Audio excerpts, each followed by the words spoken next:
we hail.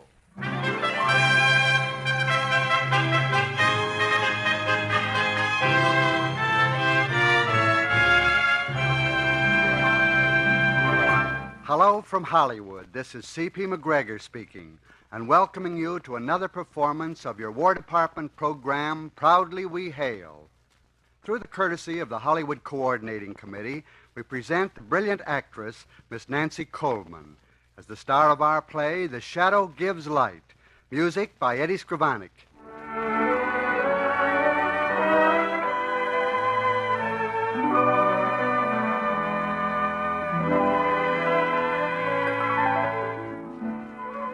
The neighbors pointed to the Crothers house often and admirably, and they spoke of the lovely young Ann Crothers and her Aunt Julie, and of the devotion and love between them.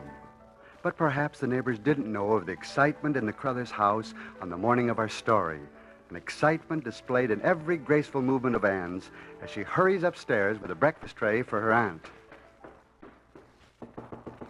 Aunt Julie, come in, my dear. Good morning, my sweet. There. Here's a big kiss. Now, breakfast fit for a queen. Oh, thank you, my dear. Coffee smells so good.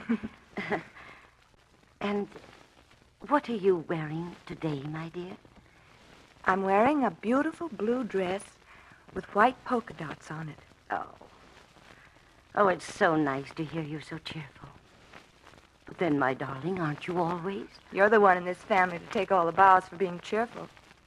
Oh, but Annie, this is the day we waited for so long. I just know Dr. Levering is going to bring us wonderful news. Yes, my dear. Yes. He told me yesterday he'd confer with Dr. Conrad this morning and that he'd be over with a report this afternoon.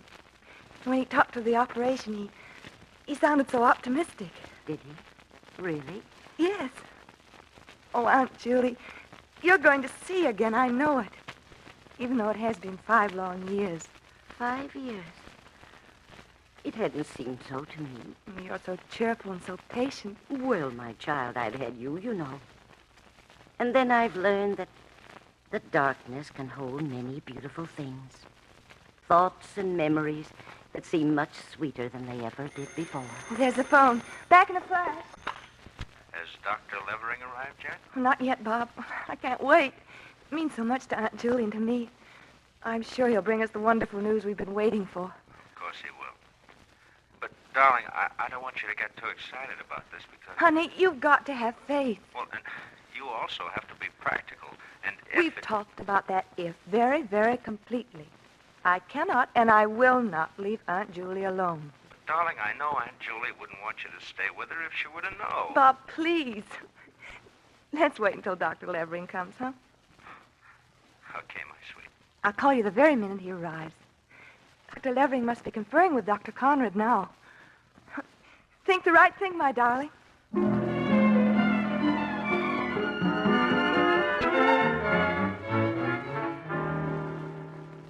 Well, Dr. Conrad, do you have good news for me? First, Dr. Levering, let me tell you that I know how much this particular case means to you. However, the brain trauma is so severe, an operation would be inadvisable. If there's even a good chance, Doctor. There is not even that. Your patient, I'm afraid, Doctor, is incurably blind. Thank you, Doctor. I'm sorry. Well, it's something that I want to know, and I'm sure it's something she would want to know, too.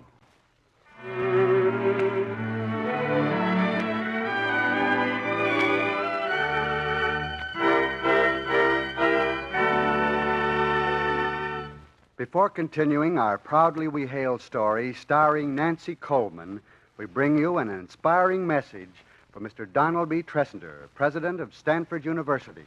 Mr. Tressender says, I am pleased that the educational privileges of the GI Bill of Rights have been extended to the men who are now enlisting in the armed services.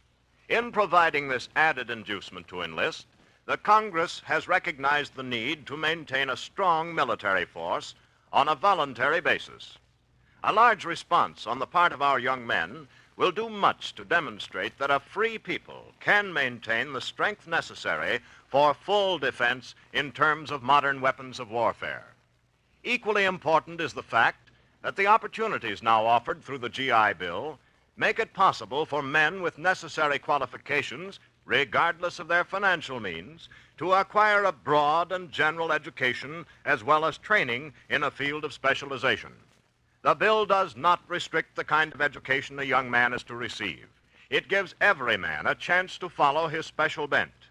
In this way, the nation recognizes that through education, there is hope for maintaining peace.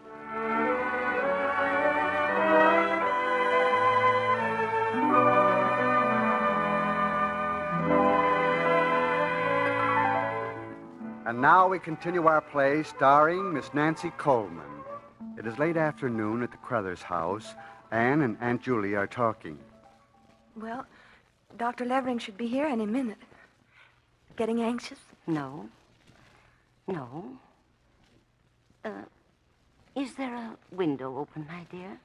I feel a draft. I'll get you a wrap. Here, put this around your shoulders. Thank you. Why, Aunt Julie, you're trembling. I was just thinking that they can only do so much. Aunt Julie, please. No, my dear. You are young and lovely and excitable, and that's good. But in any event, you must know one thing. That darkness is a very beautiful place in which to live one's memories. Actually, were I never to see again, I can think of but one regret I might have. I should regret very much not being able to see what a beautiful bride you will be when you go to the altar with Robert. You're sweet.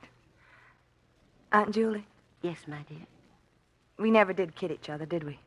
No, not that I can remember. And you know that I'd never leave you when you need me. You're thinking of Bob, aren't you?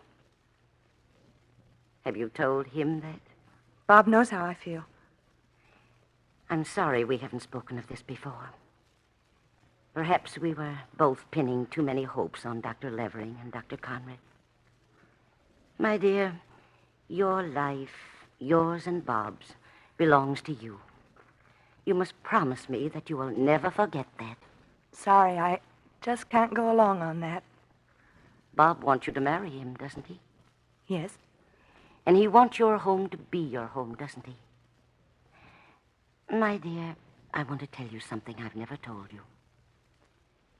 30 years ago, a certain young man, well, suppose we call him David, that was his name, asked to end our engagement, which had continued much too long, and to marry him at once while he completed his studies. Because of certain responsibilities to my family, I refused. I would say he was very selfish. No, he wasn't, dear. If ever there was a time when he needed me, it was when he was making his plans for the future. A future that we were to share. But if he really loved you, he should have been willing to wait until he'd made a place for himself in the world and a home for you. That was exactly the selfish view I took of it. I didn't realize until after he'd gone how much I really loved him. And then it was too late. Why? Because in his loneliness, he met another girl who was willing to brave a few uncertainties and work with him. I read in the papers a few years later where he'd lost her. I prayed for his happiness. Then you still love him? I've never ceased loving him. But it was not until this darkness came to me that I was able to look into my heart and read the truth. Aunt Julie, I never realized you've known so much unhappiness. Well, it's been no easy task to hide it all these years. A task that I don't want you to face, my dear. So if you follow the advice of one who knows, you will call Robert this very instant and tell him you'll go to the end of the earth with him, if necessary. It'll all work out, Aunt Julie. I know it will.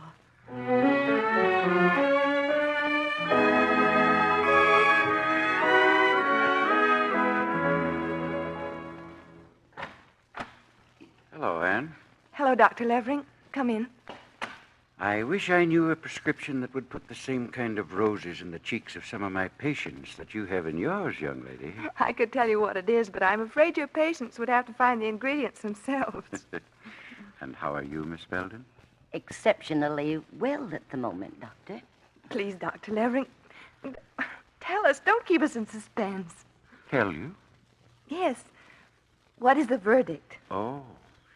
The verdict is this, that if your Aunt Julie will accept my advice, I will have her seeing out of brand new eyes in a very short time. Doctor, you really mean it? Young lady, I'm not in the habit of having my veracity questioned.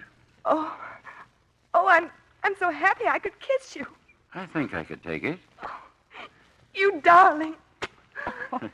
See here, you've got my patient blushing. Or is it fever? Not a dangerous one, Doctor. Anne, dear, don't keep Bob waiting. Oh, Bob. Oh, that's right. I've got to make a phone call, Doctor. The most wonderful phone call in all the world. Then it is wonderful news you bring. Dr. Conrad says an operation is impossible. But a moment ago you said... I said I would have you seeing through a brand new pair of eyes in a very short time, and I meant it. From today on, will you look at life through my eyes, Julie? Will you? Oh, yes, David. Yes.